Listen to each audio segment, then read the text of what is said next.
Assalamualaikum warahmatullahi wabarakatuh. Perkenalkan, nama saya Muhammad Jejen Jainuddin. Di sini saya akan menjelaskan salah satu materi daripada mata kuliah kajian ilmu tajwid, yaitu tentang hukum mim dan nun. Mim dan nun ini adalah salah satu huruf yang memiliki ciri khas, yang mana ciri khasnya ini adalah suara yang dihasilkan itu berasal dari rongga hidung atau saluran hidung. Maka oleh karenanya banyak ahli bahasa kontemporer ini menggambarkan kedua huruf ini sebagai suara nasal. Adapun cara pelafalannya adalah dengan menghalangi aliran udara oleh organ-organ yang ada di mulut ataupun bibir. Sementara udara yang mengalir itu melalui hidung. Nah,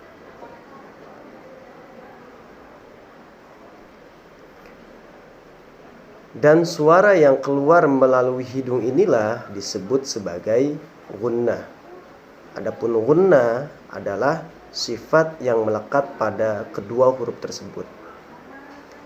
Terdapat berbagai pelafalan untuk huruf-huruf yang mengandung gunnah ini.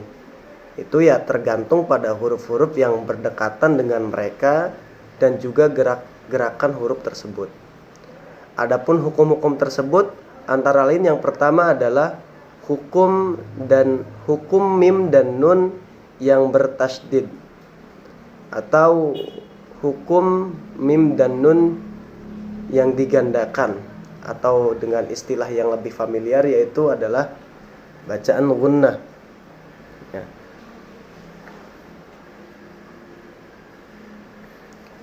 Suara huruf yang digandakan itu memerlukan pemanjangan dalam pelafalannya agar memperoleh haknya dalam pengucapan. Karena huruf yang digandakan itu sejatinya terdiri dari dua huruf. Huruf yang pertama sukun atau mati, dan huruf yang keduanya itu adalah huruf hidup. Nah, akan tetapi apabila yang digandakan adalah huruf mim atau nun, maka kita perlu perhatian lebih untuk memastikan gunnah tersebut terlaksana dengan sempurna. Itu dilakukan dengan cara memperpanjang dan menonjolkan gunnah yang dihasilkan dari kedua huruf tersebut. Nah, itu caranya dengan memperpanjang atau menonjolkan gunnah dari kedua huruf tersebut. Contohnya di dalam kalimat misalnya inna a'tainakal kautsar. Nah, tahu contoh yang kedua, thumma afidu min haitsu afadhan nasi. Nah, ketika melafadzkan inna a'tainaka, di situ terdapat huruf nun yang berharokat tasydid, huruf nun yang bertasydid. Nah, maka huruf inilah disebut sebagai huruf gunnah. Adapun cara membacanya adalah dengan memperpanjang atau menahan daripada bunyi nun tersebut. Jadi tidak dibaca inna, akan tetapi dibaca inna, gitu ya, karena terdapat gunnah atau dengung, gitu loh. Yang kedua yaitu hukum mim sukun. Hukum mim sukun ini dibagi menjadi tiga. Yang pertama yaitu idgham. Idgham ini artinya menggabungkan atau memasukkan. Ya. Idgham ini terjadi apabila mim sukun bertemu dengan mim sukun lainnya. Dalam hal ini kedua huruf tersebut digandakan serta gunnahnya itu harus diperlihatkan secara jelas. Dan ini juga sering disebut sebagai idgham misli. Contohnya di dalam kalimat alaihim muqsadatun. Di situ terdapat mim sukun bertemu dengan mim. Nah, inilah yang disebut sebagai idgham atau idgham misli. Maka cara membacanya adalah dimasukkan atau digabungkan ke huruf berikutnya serta gunnahnya harus nampak secara jelas. Yang kedua yaitu ikhfa. Yang kedua adalah ikhfa. Ikhfa ini artinya samar atau menyembunyikan. Ikhfa ini terjadi apabila ada mim sukun bertemu dengan huruf ba. Dan ini juga disebut sebagai ikhfa syafawi. Mayoritas pembaca Al-Quran itu mengikuti aturan ini, yaitu dengan cara menyembunyikan mim di hadapan ba sambil tetap menonjolkan gunnah mim tersebut. Dan hal ini berlaku baik untuk mim yang asalnya adalah mim sukun atau mim yang berasal dari perubahan nun sukun. Contohnya di dalam kalimat laisa lakum bihi ilmun. Di situ terdapat mim sukun bertemu dengan ba. Nah, mim sukun bertemu dengan ba, cara membacanya adalah dengan menyamarkan bunyi mim sukun serta dengan memperjelas gunnah yang ada di dalam mim tersebut. Maka cara baca yang benar adalah laisa lakum bihi ilmun, bukan laisa lakum bihi ilmun. Itu. Yang ketiga daripada pembagian mim sukun yaitu idhar atau idhar syafawi. Idhar ini secara bahasa artinya jelas, sedangkan syafawi itu artinya bibir. Maka idhar syafawi adalah apabila ada mim sukun bertemu dengan semua huruf hijaiyah terkecuali mim dan ba. Maka cara membacanya adalah dengan memperjelas bunyi daripada mim sukun tersebut. Ya. Contoh, misalkan dalam kalimat qul na'am wa antum, atau dalam kalimat amhilhum ruwaidan. Nah, maka di situ terdapat mim sukun. Qul na'am wa antum, mim sukun bertemu dengan wawu. Maka cara membacanya adalah dengan memperjelas bunyi mim sukunnya, dan ini dinamakan sebagai idhar syafawi.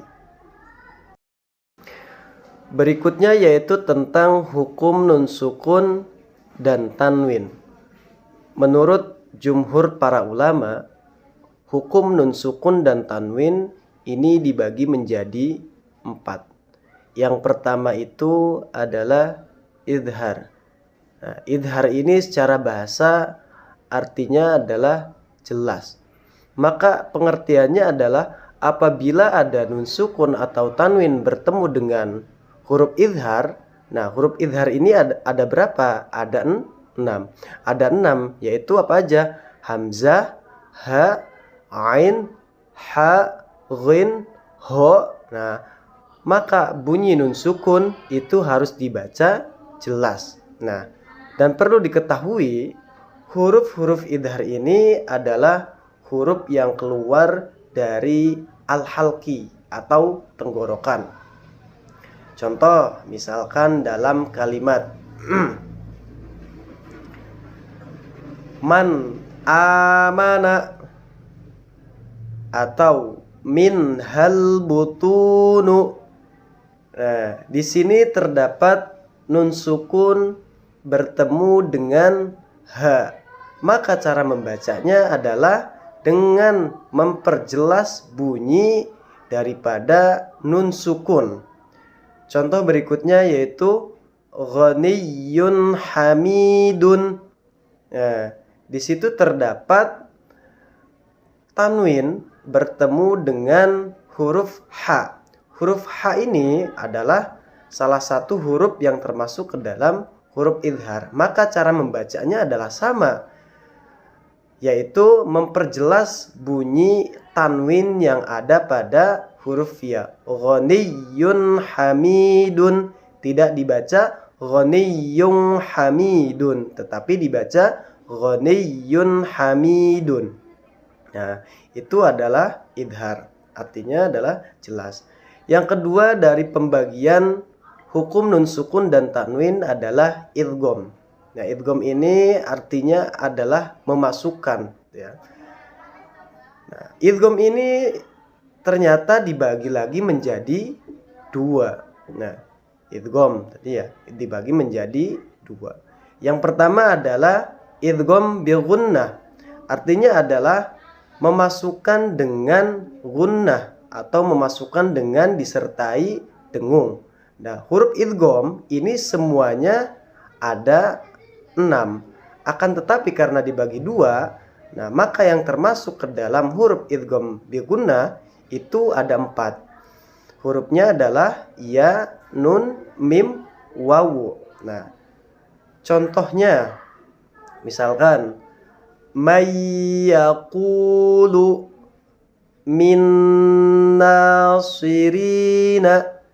Di sini terdapat nun sukun bertemu dengan ya.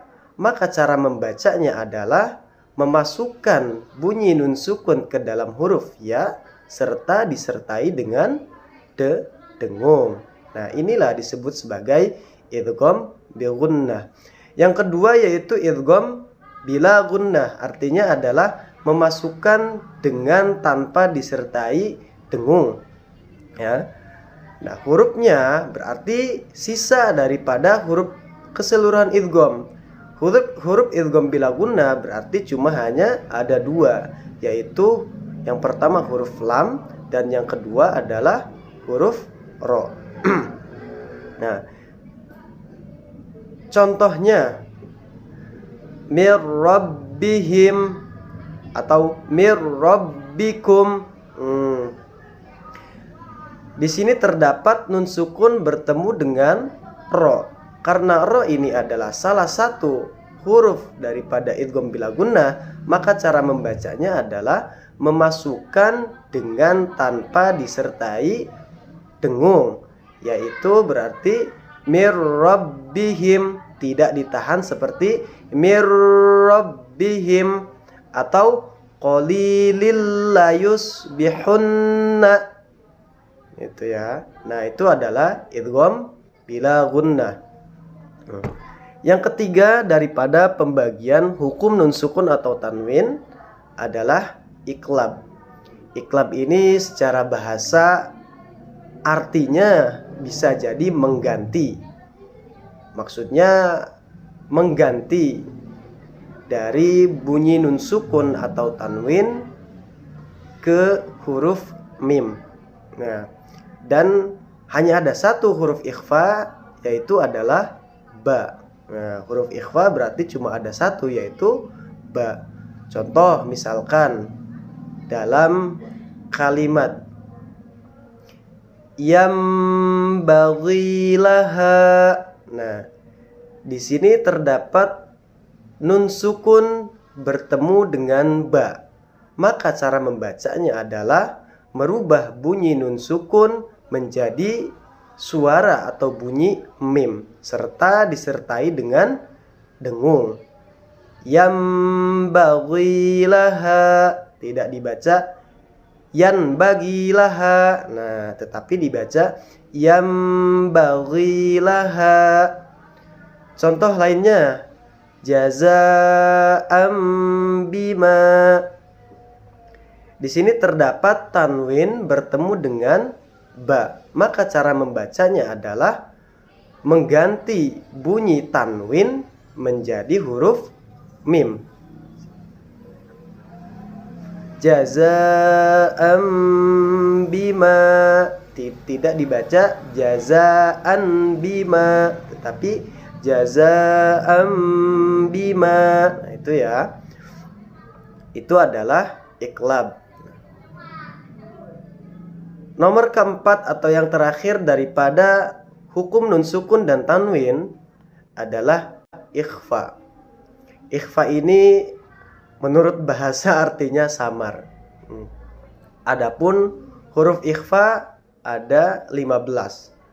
Maka definisinya adalah ikhfa ialah apabila ada nun sukun atau tanwin bertemu dengan huruf 15. Hurufnya apa aja? Shad, dzal, tha, kaf, jim, shin, qaf, sin, dal, to, zai, fa, ta, dod, dod. Atau terkumpul dalam syair sifdha thana kam jada syakhsun qad sama dum tayyiban zidfi tuqa dhalima. Nah, contohnya qinwanun daniyatun. Di sini terdapat tanwin bertemu dengan huruf dal, ya. Maka cara membacanya adalah menyamarkan daripada bunyi tanwin tersebut. Qinwanun daniyatun, tidak dibaca qinwanun daniyatun. Itu. Contoh berikutnya, wa man kafara. Wa man kafara. Nah, cara membacanya adalah menyamarkan daripada bunyi nun sukun karena dia berhadapan dengan huruf kaf. Nah, mungkin cukup sekian dari saya, kurang lebihnya mohon maaf. Sekian, terima kasih. Wassalamualaikum warahmatullahi wabarakatuh.